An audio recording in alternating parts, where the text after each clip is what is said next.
வணக்கம் மாணவர்களே. வணக்கம் அங்கிள். நல்லா இருக்கீங்களா? நல்லா. சரி, போன வாரம் நம்ம என்ன படிச்சோம்? இப்போ சூரியனுடைய வெப்பம், சூரிய ஒளி வந்து சுட்டரிக்கும் ஆமா இல்லையா? இப்போ மத்தியான நேரத்துல உச்சியில இருக்க சூரியனை அண்ணாந்து பார்த்தா கண்ணுக்கு எப்படி இருக்கும்? கண்ணு கூசும், சில சமயம் மயக்கமே வந்துடும். அது எக்ஸ்ட்ரீம் என்ன தெரியுமா? குருடாகிடும். அதான் அதோட எக்ஸ்ட்ரீம். சரி, வருவார்.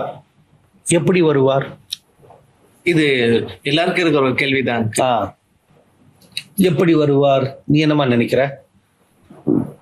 வசனங்கள் சொல்லுது இந்த மாதிரி நான் ஆரவாரத்தோட தூதர்களோட இப்படி வருவேன் அப்படின்னு சொல்லியிருக்காரு. அதனால அந்த எதிர்பார்ப்போட இருக்கு, இப்படிதான் இருக்கும், ஒரு கூட்டத்தோட வருவாரு, பரிசுத்தவான்களோட வருவாரு அப்படின்ற ஒரு காரியம். அப்ப நம்ம எப்படி இருப்போம்? இங்க இருப்போமா, அங்க இருப்போமா? நம்ம மறுரூபமாக்கப்பட்ட அவருக்கு எதிர்கொண்டு மரணம் நேரிடாமல் இருந்தால், எதிர்கொண்டு வராமல் இருந்தால் நம்ம இங்கிருந்து அவரை அங்க அப்படி பார்க்க போறோம். அது ஏன் ஒரு மின்னலுக்கு ஒப்பிடப்படுகிறது? அது மின்னல் வந்து டக்குன்னு வந்துட்டு போயிடாங்க. அது இன்னும் பிரகாசமா வேற இருக்கும், கண்ணு கூசக்கூடிய வகையில. அது எத்திசையில வருது அப்படின்னு நம்மளால கணிக்கவே முடியாது. ஒரு முறை நான் அந்த மின்னலை அடிக்கும் பொழுது நல்லா அதை உற்று பார்த்துருக்கேன். உற்று பார்க்கையில அந்த மின்னல் இருக்கிற ஒளி நிறம், அதோடைய தன்மை வந்து இப்போ இந்த டியூப் லைட்ல வர லைட் இருக்கு இல்லையா, அந்த மாதிரி கிடையாது.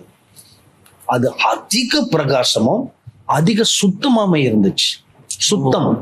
சீனாய் மலையில இறங்கி வருவதற்கு முன்பதாக மோசே ஐயா கிட்ட இந்த மக்கள் எல்லாம் ஆயத்தப்படுத்து அப்படின்னு சொல்லிட்டாரு. சொன்னார்ல, எவ்வளவு பேரு? போன வாரம் வந்து கடைசியா முடிக்கும் போது சொன்னதுதான் இன்னும் மனசுக்குள்ளே நீக்குதுங்க. என்னது? என்னன்னா அப்படின்னா, கர்த்தருடைய வருகையில் அப்ப நீங்க போவீங்களா அப்படின்னு கேட்கும்போது, ஆமா, அவர் சொந்த கண்ணாலே பார்த்து அவரோட போயிருவேன் அப்படின்னு சொல்லும் போது நீங்க சொல்லிங்க தவறான பதில். நானும் என் வீட்டாருமோ என்றால் கர்த்தரை சேவிப்போன்ற மாதிரி குடும்பமா போவோம் அப்படின்னு சொல்லி இருந்திருக்கணும் அப்படின்னது அது யோசிக்க வச்சுச்சேங்க. சரி, அதை குறித்து என்ன முடிவு எடுத்திருக்கீங்க? குடும்பமா வந்து கர்த்தருடைய வருகைக்கு ஆயத்தப்படணும். அவர் வருகிறார்ன்றதுல எந்த ஒரு மாறுதலும் இல்லை. அவரே தன்னுடைய திருவாய் மலர்ந்து ஏசப்பாவே சொல்லியிருக்காரு. பழைய ஏற்பாடு புதிய ஏற்பாடுன்னு எல்லாவற்றிலையும் அது ஆணைத்தரமா சொல்லியிருக்கு. வர்றது உறுதி. குடும்பமா ஆயத்தமாகணும் அப்படின்னு. நீங்க? எனக்கு வந்து அந்த ஆச்சரியமான காரியம் வந்து நான் என்ன லேர்ன் பண்ணேன்னா, அவர் எப்படி அந்த ஒளியா இருக்கிறாரு. அந்த சூரியனோட ஒளியே வந்து எல்லா திசைக்கும் அந்த கதிர்வீச்சு போகுது போல, இவர் எப்படி அந்த ஒளியா இருக்கிறாரு. அவர் திரும்ப வரும்பொழுது அந்த ஒளி பிரகாசத்தை தான் நம்ம பார்க்க போறோம். சோ பழைய ஏற்பாட்டிலேயே ஒரு உதாரணத்தை பார்த்தோம், புதிய ஏற்பாட்டிலேயே ஒரு உதாரணத்தை பார்த்தோம். எப்படி அவர் எடுத்துக்கொள்ளப்பட்டாரோ அப்படியே மீண்டும் வருவார். அப்படிப்பட்ட காரியங்களை நான் தியானிச்சேன். Very good. சோ இப்போ நம்ம வந்து அதை தொடர்ந்து அடுத்த கருத்தை பார்ப்போம். ஸோ ஒரு வசனத்தை சென்ற நிகழ்ச்சியில் நம்ம வாசிச்சோம். மத்திய சுவிசேஷம் 24வது அதிகாரம் 27வது வசனம். அதை மீண்டும் நம்ம வாசிக்கலாமா? மின்னல் கிழக்கிலிருந்து தோன்றி மேற்கு வரைக்கும் பிரகாசிக்கிறது போல மனுஷகுமாரனுடைய வருகையும் இருக்கும். வருகை. அந்த வருகை என்ற வார்த்தை இப்ப நம்ம ஃபோக்கஸ் பண்ணுவோம். ஓகே. வருகை என்ற வார்த்தை ஆங்கிலத்துல coming of the sun of man. So அந்த கம்மிங் என்ற வார்த்தை கிரேக்க மொழியில பருசியா என்று சொல்லப்படுகிறது. எங்க சொல்லுங்க? பருஷியா. பருஷியா என்ற வார்த்தைக்கு பிரசன்ஸ், சமூகம், அல்லது a coming, வருகை, அல்லது ஒரு அரைவல், வந்து சேருதல், அல்லது ஒரு அட்வென்ட், தோற்றம். இத்தனை வார்த்தைகள் தான் அந்த பருசியா என்ற வார்த்தைக்கு அர்த்தமாகும். ஓகே. சமூகம், வருகை, வந்து சேருதல், தோற்றம் அப்படின்னு பார்த்தா இப்ப இந்த 4 வார்த்தைகளும் வச்சு பார்க்கையில அந்த பருசியா என்ற வார்த்தைக்கு அவருடைய சமூகம் வந்து ஒரு தோற்றம் இருக்குது. ஓகே. ஒரு உருவம் இருக்க, சும்மா பிரசன்ஸ் இல்ல, பிரசன்ஸ் நம்ம ஃபீல் பண்றோம், ரைட்டா? ஆனா இப்ப அந்த சமூகத்துக்கு ஒரு தோற்றம் இருக்கிறது. அந்த தோற்றம் வந்து வரப்போகிறது. சும்மா காற்று கிடையாது, சும்மா ஒரு ஒளி கிடையாது. இதுதான் இந்த பருசியா. அதனாலதான் அவருடைய வருகை வந்து மிக மிக பிரத்யேகமாக இருக்கும்னு சொல்றது. ஓகே. சும்மா ஒரு ஆவிக்குரிய உணர்வு அது கிடையாது. இப்போ வந்து நம்ம ரட்சிக்கப்படும் பொழுது கர்த்தர் நம்ம உள்ளத்துல வராரு. ஆமா. உன் கண்ணால பாத்தியா இல்ல. வருவத? இல்ல. நீ பாத்தியா? இல்ல. பார்க்கல. ஆனா அதை நம்ம விசுவாசிக்கிறோம். ஓகே, ஆவியில என் உள்ளத்துல வந்தார் அப்படின்னு நம்ம விசுவாசிக்கிறோம். இது ஃபவுண்டேஷன். ஆனா இந்த கம்மிங் வந்து அப்படி கிடையாது. அது ஒரு தோற்றம் இருக்குது அந்த சமூகத்துக்கு. அதனாலதான் அது வந்து விசிபிள் கம்மிங், வெளியரங்கமான ஒரு வருகை என்று சொல்லப்படுகிறது. ஓகே. ஏதாவது கேள்வி உண்டா? விசிபிள்னா இப்ப எல்லாருமே வந்து பார்க்கக்கூடிய அளவுக்கு அந்த வருகை இருக்க போகுது. ஆமேன். அதனாலதான் வெளிப்படுத்தல் 1:7 எல்லா கண்களும் அவரை கண்டோம். போன வாரம் நம்ம பார்த்தோம் இல்லையா? இஸ்ரேல் மக்கள் எத்தனை பேரு தேவன் வருகையை பார்த்தாங்க? சீனாய் மலையில ஏறக்குறைய 30 லட்சம் ஜனங்கள் ஒரே நேரத்துல பார்த்தாங்க. அவர் எடுத்துக்கொள்ளப்பட்டத எத்தனை பேர் பார்த்தாங்க? புதிய ஏற்பாட்டுல 500 500 பேர். இப்ப இந்த ரெண்டு சம்பவத்திலையும் ஒண்ணு வந்து பூமியில இருந்து மேல போனது, இன்னொன்னு பரலோகத்துல இருந்து பூமிக்கு வந்தது. ரெண்டும் ஒரு வருகை. அந்த ரெண்டு வருகையும் எல்லா கண்களும் கண்டது. அப்ப அந்த ரெண்டு சம்பவத்துல எல்லா கண்களும் காணுமானால் மீண்டும் வரும்போது மாத்திரம் எப்படி காணாமல் இருப்பார்கள்? எல்லாரும் காண்பார்கள். அதுக்குதான் அந்த ரெண்டு சம்பவம் ஒரு உதாரணம். ரைட்டா? இப்ப இந்த பருசி என்ற வார்த்தைக்கு இன்னொரு தன்மை ஒண்ணு இருக்குது. இது வந்து சாதாரணமா உபயோகப்படுத்தும் ஒரு வார்த்தை அல்ல. இப்ப நம்ம வந்து வருகை, அவன் வந்தான், அவள் வந்தாள் என்ற வார்த்தை வந்து சாதாரணமா உபயோகப்படுத்தும் ஒரு வார்த்தை. he comes, she comes, சாதாரணம் இல்லையா? ஆனா கிரேக்க மொழியில இந்த பருசி என்ற வார்த்தை சாதாரண வார்த்தை இல்லையா? இது எதுக்கு உபயோகப்படுத்தப்படுதுன்னா, ஒரு அரசர், ஒரு ராஜா பொது வெளியில தோன்றும் நிகழ்வை குறிக்கும் ஒரு வார்த்தை. ஒரு மகாராஜா வருகிறார், அவர் வந்து வரப்போறார். இப்போ பொதுவா ராஜாலாம் வெளியே வர மாட்டாங்க, அரண்மனையில தான் இருப்பாங்க. இப்ப அன்னைக்குள்ள ராஜா இன்னைக்கு வந்து சிஎம், பிஎம், அப்புறம் நம்ம ஜனாதிபதி, அவங்களாம் டெய்லியா நம்மள அவங்க பார்க்க முடியுது இல்ல. ஆனால் அவர்கள் வரும்பொழுது எத்தனை ஒரு பரபரப்பு இருக்கும், எத்தனை ஒரு பந்தோபஸ்து, எத்தனை ஒரு செக்யூரிட்டி, எத்தனை ஏற்பாடு. இப்போ ஒரு president, PM, prime minister, CM, chief minister, இவங்க 3 பேரும் எங்கேயாவது வந்தா போனா ஒரு சாதாரணமா ஒரு கடத்தருக்கு அவங்களால போக முடியாது. ஒரு 10 செக்யூரிட்டி சுத்தி நிற்பாங்க இல்லையா? அந்த மாதிரி ஒரு வார்த்தை தான் பருசியா. அது வந்து அந்த காலத்துல மன்னர்கள் வருவதற்கு உபயோகப்படுத்தும் ஒரு வார்த்தை. அப்ப மன்னர்கள் வரும்பொழுது அந்த வருகை எப்படி இருக்கும்? தனியா வருவாங்க, ஒரு ராஜா வந்தா ஒரு படை சொல்ல வருவாங்க. அதுதான் பருசியா. இப்பதான் புரியுது அங்கிள் ஏன் புதிய ஏற்பாடு கிரேக்கத்துல எழுதி இருக்கிறாங்கன்ட்டு. இங்கிலீஷ்லயோ வேற மொழியில எழுதியிருந்தா வருவார் அப்படின்னு ஒரே வார்த்தையில. இதுலதான் ரொம்ப அரசருக்கு ஒரு வார்த்தை, அந்த வெயிட் இல்லாம போயிரும்ல. இது வந்து பருசியா. ஒரு ராஜா அல்லது ஒரு விவிவிஐபி அவங்க வர்றாங்க ஒரு பட்டணத்துக்கு. வரும்பொழுது எப்படிப்பட்ட ஒரு ஏற்பாடு செய்யப்பட்டுள்ளோம் அதை குறிக்கிற ஒரு வார்த்தை தான் பருசியா.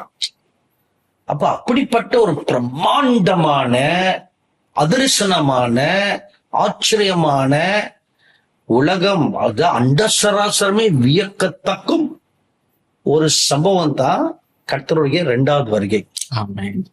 அதனாலதான் முன்பு நம்ம வாசித்த வசனங்கள்ல நீ பார்த்தனா, மத்தேயு 16:27 மனுஷகுமாரன் அவருடைய மகிமையிலும் வருவார், பிதாவுடைய மேகங்களிலும் வருவார், தேவதூதருடைய மகிமையிலும் வருவார். அப்பாரு அந்த வருகை எப்படி இருக்கும்னு, எத்தனை பிரம்மாண்டமா இருக்க போகிறது. மேகங்களோடு வல்லமையோடு மகிமையோடு வருவார். அப்ப இது வந்து ஒரு சாதாரண ஒரு வருகையே கிடையாது, பருசியா. சோ பருசியா என்ற வார்த்தையை மறக்க கூடாது. திரும்ப சொல்லுங்க. பருஷியா. பருசியா. பருஷியா. ஸ்பெல்லிங் என்ன? PAROUSIA. Very good. இதுதான் பருஷியா. இப்ப இந்த பருஷியன்ற வார்த்தைக்கு என்ன அர்த்தம் சொன்னோம்? சமூகம், வருகை, வந்து சேருதல், தோற்றம். இந்த வார்த்தை சாதாரண வார்த்தையா? அரசரோட வருகைக்கு அடையாளமா சொல்லப்படுது. ஒரு அரசர் எப்படி வருவார், அந்த கம்பீரம், பிரம்மாண்டம், அத குறிக்கும் ஒரு வார்த்தை. ஓகே. அல்லது இப்போ உதாரணத்துக்கு ஒரு சிஎம்ஓ பிஎம்ஓ நம்ம ஆபீஸ் வராங்கன்னு வச்சுக்கோ. அப்ப நம்ம எப்படி பரபரப்பா இருக்கோம், அவருடைய ஸ்டேட்டஸ்க்கு ஏற்றவாறு நம்ம இடத்த அப்படியே அழகுபடுத்தி, ஒரு சாதாரண பாஸ்டர் நம்ம வீட்டுக்கு வந்தா என்ன செய்வோம்? வீடெல்லாம் சுத்தம் பண்ணி ஓவர் சுத்தமா இருக்கும். அது வரைக்கும் எல்லாமே அலங்கோலமா கிடக்கும் இல்லையா?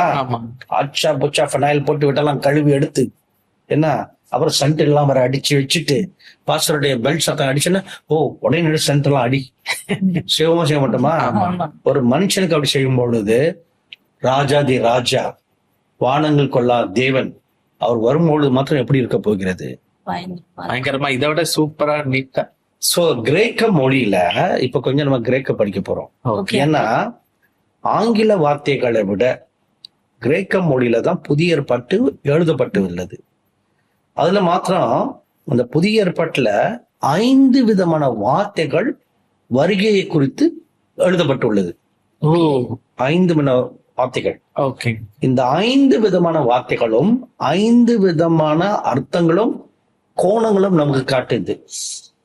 அப்ப இந்த வருகையுடைய முழுமையே நாம் நன்கு அறிந்து கொள்வதற்கு அது எவ்வளவு பெரிய ஒரு தன்மை. அப்ப இந்த 5 கிரேக்க வார்த்தைகளை நம்ம பார்ப்பது மிகவும் நல்லது. கண்டிப்பா. முதலாவதாக நம்ம பார்த்தது பருசியா. இந்த பருசியா என்ற வார்த்தை 2ஆம் வருகையை குறித்து அதிக பரவலாக உபயோகப்படுத்தப்பட்ட ஒரு வார்த்தை. என்னென்ன வசனங்கள் இன்னும் சொல்ல பண்ணுமா? மத்தேயு 24வது அதிகாரத்துல 3வது வசனம், 27வது வசனம், 37வது வசனம், 39வது வசனம். அடுத்து நீ சொல்லுமா. 1 கொரிந்தியர் 15வது அதிகாரம் 23வது வசனம். அடுத்து 1 தெசலோனிக்கேயர் 3வது அதிகாரம் 12, 13. அடுத்து 2 தெசலோனிக்கேயர் 2ஆம் அதிகாரம் 1வது வசனம் 8வது வசனம். யாக்கோபு 5வது அதிகாரம் 7, 8 வசனம். 1 யோவான் 2ஆம் அதிகாரம் 28வது வசனம். இப்ப இத்தனை வசனங்கள்ல வருகை குறித்து சொல்லும் பொழுது பருசியா என்ற வார்த்தை உபயோகப்படுத்தப்படுகிறது. ரைட்டா? சோ இது அவர் பிரத்யேகமாக இந்த பூமியில வரும் ஒரு உபயோகப்படுத்தும் ஒரு வார்த்தை. அப்பனா பருசியா என்று சொன்னால அவர் ஆவியா வரப்போவது கிடையாது. இப்ப ரகசிய வரையில அவர் ஒரு ஆவியாக எடுத்து சென்று போயிடுவார். ஆனா பருசியா அப்படி கிடையாது. பருசியா நிஜமாக, டெஃபினட்டாக, ரியலாக அவருடைய சமூகம், அதுக்கு ஒரு தோற்றம் அப்படி இருக்க போகிறது. அதான் பருசியா. அப்ப இதை வச்சு பார்க்கும்போது ஒரு விஷயம் கூட தெரியுது அங்கிள். நல்லா என்னன்னு, அவரு பரமேறி செல்லும் போது மனிதரா பிறந்து வளர்ந்து மறுரூபமாய் மரித்து உயர்த்து மறுரூபமாய் போனாரு. ஆனா வரும்போது அவரு அப்படி இல்லாம ராஜாவா வரப்போறாரு, அரசரா வரப்போறாரு. அப்படின்னா இப்ப அரசருக்குரிய அதிகாரத்தோட வர மரியாதை. இப்ப அதுக்கும் இதுக்கும் என்ன ஒரு வித்தியாசம்னா, ஒன்று தோற்றம், மற்றபடி எல்லாம் சேம். ஓகே. அவரு இப்படி எப்படி எடுத்து சொல்றது கண்டீர்களோ அதே போல வருவார். அதுல மாற்றம் இருக்காது. ஆனா தோற்றத்துல மாற்றம் இருக்க போகுது. ராஜ கம்பீரத்தோட அவர் சொன்ன மாதிரி ராஜாக்கள் இந்த குதிரைகள் எல்லாம் வரும் அந்த மாதிரி. இப்ப எடுத்துக்கொள்ளப்படும் போது தனியா போனார். ஆனா மீண்டும் வரும்போது தனியா வரமாட்டார். அவருடைய படை இராணுவம் வருகுது. அப்புறம் ராஜாக்கு உண்டான மரியாதை, தேவ தூதருடைய மகிமையோடு, பிதாவுடைய மகிமையோடு, அத்தனை ஆரவாரம் கம்பீரத்தோட அவர் வரப்போகிறார். இதுதான் பருசியா. அந்த பருசியான்ற வார்த்தைய அந்த முதல் நூற்றாண்டுல யாராவது உபயோகப்படுத்தினாங்கன்னா, இது கம்பீரத்தை குறிக்குதுன்னு அவங்களுக்கு நல்லா தெரியும். சோ அது சாதாரணமா இப்போ ஜெரிமையா வராருன்னா அந்த பருசியான்ற வார்த்தை உபயோகப்படுத்த மாட்டாங்க. ஒரு சிஎம் வருகிறார், அப்பா பருசியா என்ற வார்த்தை உபயோகப்படுத்தப்படும். ஓகே. மனசிலாயோ? இப்ப புரியுது. இப்ப ரெண்டாவது வார்த்தையை பார்ப்போம். ரெண்டாவது வார்த்தை வந்து பனரோசிஸ். பனரோசிஸ் சொல்லுங்க. பனரோசிஸ். பனரோசிஸ் அல்லது பனெரு. பனெரு. பனேரு. ஃபெனரோசிஸ் அல்லது பனெரு. இதுக்கு என்ன அர்த்தம்னா வெளிச்சத்திற்கு கொண்டு வர, தெளிவாக காட்ட, வெளிப்படுத்த, காட்சிப்படுத்த, குறிப்பாக கிறிஸ்துவை பொறுத்தவரை நேரில் வெளிப்பட. அப்ப மறைவில் இதுவரைக்கும் இருந்தவர் இப்ப வெளிப்படையாக தன்னை காட்ட போகிறார். அதான் பனரோசிஸ். சொல்லு பாப்பா. ஃபெனரோசிஸ். அல்லது என்ன இன்னொரு வார்த்தை சொன்ன? ஃபெனரு. கெங்கரு. ரூ வருதுல, கெங்கரு. அது மாதிரி பெனரு. என்ன அர்த்தம்? வெளிச்சத்திற்கு கொண்டு வர, தெளிவாக காட்ட, வெளிப்படுத்த, காட்சிப்படுத்த, குறிப்பாக கிறிஸ்துவை பொறுத்தவரை நேரில் வெளிப்பட. அப்ப இதுவும் என்ன காட்டுது? வெளியரங்கம். ரைட்டா? அப்ப இதுக்கு உண்டான வசனங்கள் எங்கெங்க இருக்குது? யோவான் 1:31. அடுத்து கொலோசையர் 3வது அதிகாரம் 4வது வசனம். 1 பேதுரு 1 அதிகாரம் 20வது வசனம். அதே போல 5வது அதிகாரம் 4வது வசனம். 1 யோவான் 3ஆம் அதிகாரம் 5வது வசனம். Very good. சோ இதுல குறிப்பாக நீங்க தெரிந்து கொள்ள வேண்டிய ஒரு விஷயம் என்னவென்றால், இந்த பெனரோசிஸ் என்ற வார்த்தை உபயோகப்படுத்தும் பொழுது இதுவரைக்கும் மறைவில் இருந்த ஒன்று இப்போ அந்த திரைச்சிலை விளக்கனா எப்படி மறைவில் இருந்தது ஒண்ணு வெளிச்சத்துக்குள் காணப்படுகிறதோ அதே மாதிரிதான் பரலோகத்துல இது வரைக்கும் இருந்தவர், காணக்கூடாதவர், கண்டிராதவர், இப்பொழுது தன்னை காணக்கூடியவராக தன்னை காண்பிக்கிறார். அல்லேலூயா. இதை குறித்து சொல்லும் பொழுது எனக்கு ஒரு வசனம் நினைவுக்கு வருகிறது. 1 தீமோத்தேயு 3:16. அதுல என்ன சொல்லுது கர்த்தருடைய வார்த்தை? அன்றியும் தேவ பக்திக்குரிய ரகசியமானது யாவரும் ஒப்புக்கொள்கிறபடி மகா மேன்மை உள்ளது. தேவன் மாம்சத்திலே வெளிப்பட்டார், ஆவியிலே நீதி உள்ளவர் என்று விளங்கப்பட்டார், தேவ தூதர்களால் காணப்பட்டார், புறஜாதியரிடத்தில் பிரசங்கிக்கப்பட்டார், உலகத்திலே விசுவாசிக்கப்பட்டார், மகிமையிலே ஏறெடுத்து கொள்ளப்பட்டார். பாரு, காணப்பட்டார், வெளிப்படுத்தப்பட்டார். இதுதான் பனரோசிஸ். ஏன்னா அது வரைக்கும் காணக்கூடாத தேவனா இருந்தவர். தேவதூதரும் பார்த்தது கிடையாது. இப்ப தேவதூதரும் காண்கிறார்கள். மாம்சத்துல வெளிப்பட்டதுனால் மறைவாய் ஆக இருந்தது இப்போது வெளியரங்கமாக காணப்பட்டது. பெனரோசிஸ். தேவதூதர்களுமே அவங்களுக்கு அதுக்கு முன்னாடி மறைக்கப்பட்டிருந்துச்சு. அப்படித்தானே வருது வாசனம். ஆமா. அப்ப அவங்களும் முழுசா கண்டிருக்க மாட்டார்கள். அந்த முகத்தை பார்த்தது ஒருவனும் பார்க்க முடியாதுன்னா தேவதூதராலும் முடியாது. அந்த அவதாரத்தை அவங்க பார்க்க. சோ இது வந்து ஒரு பரம ரகசியம். ரைட்டா? அப்ப இன்னும் மேலான அந்தஸ்துல உள்ளவர்கள் பார்க்க முடியுமா? மேபி கிறிஸ்துவ பாக்குறாங்க. ஏன்னா பாரு, இந்த பிசாசுகள் பல முறை இயேசுவை பார்த்துட்டு நீ யாருன்னு எனக்கு தெரியும், நீ தான் இஸ்ரவேலின் பரிசுத்தர். அது எப்படி கரெக்டா சொல்றாங்க? பேசுறது பேய், அசுத்தாவி தானே பேசுது.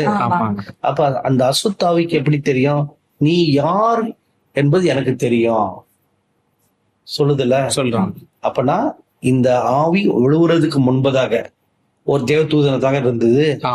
அப்ப அந்த தேவதூதரை பார்த்துருக்காங்களாங்க. பார்த்தனாலதானே சொல்றாங்க, ஓ வந்துட்டியாரா, நீ எப்ப ஏன் வந்த, எங்க நேரம் ஒன்னும் வரலையே. பிதாவாகிய தேவனை ஒருத்தரும் பார்க்க முடியாது. ஏன்னா அவரு ஒருவரும் சேரக்கூடாத ஒளியில வாசம் செய்கிறார். ஆனா அவருடைய அவதாரத்தன்மை கிறிஸ்து அவரை பார்க்கறாங்க. ஆனா அதுல என்ன விசேஷம்னா, அந்த இயேசு என்ற பெயரு அப்பொழுது வெளிப்படுத்தப்படல. அந்த இயேசுன்ற பெயர் வந்து புதிய ஏற்பாட்டுல தான் வெளிப்படுத்தப்பட்டது. ஓகே. ஆனா ஆதியில அவர் எப்படி வெளிப்படுத்தப்பட்டார்னா the வார்த்தை, the word. இதனால்தான் யோவான் 1:1 என்ன சொல்லுது? ஆதியிலே வார்த்தை இருந்தது, அந்த வார்த்தை தேவனிடத்தில் இருந்தது, அந்த வார்த்தை தேவனிடத்தில் இருந்தது, தேவனோடு இருந்தது, தேவனாக இருந்தது, ஆதியில வார்த்தை இருந்தது. கிறிஸ்துவாகிய தேவன் தான் அந்த வார்த்தை. அண்டர்ஸ்டாண்ட்? ஓகே. இப்போ அடுத்த வார்த்தை அப்போகலிப்சிஸ். அப்போகலிப்சிஸ் சொல்லுங்க. அப்போகலிப்சிஸ். இப்போ அப்போகலிப்சிஸ் என்ற வார்த்தைக்கு என்ன அர்த்தம்? ஒரு திரையே விளக்குதல், வெளிப்படுத்தல். இந்த வெளிப்படுத்தல் புஸ்தகம் இருக்கு இல்லையா, அது வந்து இந்த வார்த்தையை மையப்படுத்தி தான் அந்த வெளிப்படுத்தல் புஸ்தகமே இருக்குது. கிரேக்க மொழியில அந்த புஸ்தகத்துக்கு பேரு அப்போகலிப்சிஸ். இப்ப நமக்கு வெளிப்படுத்தல் ரெவலேஷன் அப்படின்ற மாதிரி கிரேக்க பைபிள்ல அப்போகலிப்சிஸ். ஆமா. சோ அப்போகலிப்சிஸ் என்ற வார்த்தைக்கு ரொம்ப எளிதாக அதுக்கு அர்த்தம் சொல்ல வேண்டுமானால் ஒண்ணு வெளிப்படுத்தல், இன்னொன்னு வெளிக்கொன்றல், வெளிப்பாடு, தோற்றம். அப்ப இத வந்து ரொம்ப எளிதாக எல்லாரும் புரியுற மாதிரி சொல்ல வேண்டுமானால், இப்போ நீங்க நைட்ல எல்லாம் படிக்கும் பொழுது உங்க வீட்டுல எல்லாம் ஸ்கிரீன்லாம் இருக்குல்ல, சரி என்ன செய்வீங்க? ஜன்னல்ல சாத்திட்டு ஸ்கிரீனை நம்ம இழுத்து மூடிடுவோம். அப்ப உள்ள இருக்கிறது வெளியே தெரியாது, வெளியில இருக்கிறது உள்ள தெரியாது. ரைட்டா? காலையில எழுந்து என்ன செய்வீங்க? ஸ்கிரீனை தள்ளிட்டு திரும்ப ஜன்னலை திறந்து விட்டுருவோம். ஏன்? காத்து உள்ள வரணும். இப்போ உள்ள இருக்கிறவங்க வெளியே பாக்குறதுக்கும் வெளியில நடக்கிறத உள்ள இருந்து பாக்குறது. ரைட்டா? ஸ்கிரீனை விளக்கணும்னு எதிர்த்த வீட்டுக்கார கூட இங்க என்ன நடக்குதுன்னு பார்ப்பான். அந்த விளக்குதலுக்குல அதுதான் அப்போகலிப்சிஸ். இது வரைக்கும் மறைவாக இருந்தது, இப்போ திரைச்சலை திறக்கப்படுது. திரைச்சலை திறக்கப்பட்டன மறைவாய் இருந்தவைகள் எல்லாமே இப்ப வெட்ட வெளிச்சமாக காணப்படும். இப்ப கடவுள் மறுப்பாளர்கள் இல்ல கடவுள் நம்பிக்கை இல்லாதவங்க சொல்றது என்னன்னா, பார்க்க முடியலையே கடவுளை, அவர் தான் இல்லையே, தெரியலையே, இப்ப அதனால அவர் எப்படி நம்புறது அப்படின்னு. ஆனா இப்ப இந்த டைம் வரும்போது எல்லாமே இப்ப அந்த ஒளிவு மறைவு ரகசியம் எல்லாம் நீங்கி எல்லாமே முகமுகமா பாக்குற மாதிரி இருக்குல்ல அங்கிள்? அப்படிதான். சோ நம்ம வந்து இதோட இன்னைக்கு படம் முடிக்கிறது. இது இப்ப ஒன்னும் மொழி மடையில, இது பாதிதான். ஏன்னா ஆனாப்பட்ட மக்கள் நேரம் இல்லாம போயிடுச்சு. சோ நீங்க எல்லாரும் உங்களுக்கு எத்தனை வார்த்தைகள் சொல்லி தந்திருக்கேன்? 2 வார்த்தை. என்ன வார்த்தைகள்? பருசியா, பனரோசிஸ், அப்போகலிப்சிஸ். அது பாதியில நிக்கும். ஆனா முழுமையா பார்த்தது 2 வார்த்தைகள், பருசியா, பனரோசிஸ். இதை போய் நல்லா மெடிடேட் பண்ணுங்க. அடுத்த வாரம் நம்ம அதை தொடர்ந்து பார்க்கலாம். வணக்கம். இந்நிகழ்ச்சியை குறித்த உங்கள் மேலான கருத்துக்களையும் கேள்விகளையும் எங்களுக்கு எழுதுங்கள். எங்கள் முகவரி இயேசு ஊழியங்கள் எண் 110 பழைய GNT சாலை, காரனுடை, சென்னை 6067, தமிழ்நாடு, இந்தியா. வாட்ஸ்அப் எண் 738122777. மின்னஞ்சல் முகவரி programs.gurukulam@jesusministries.org.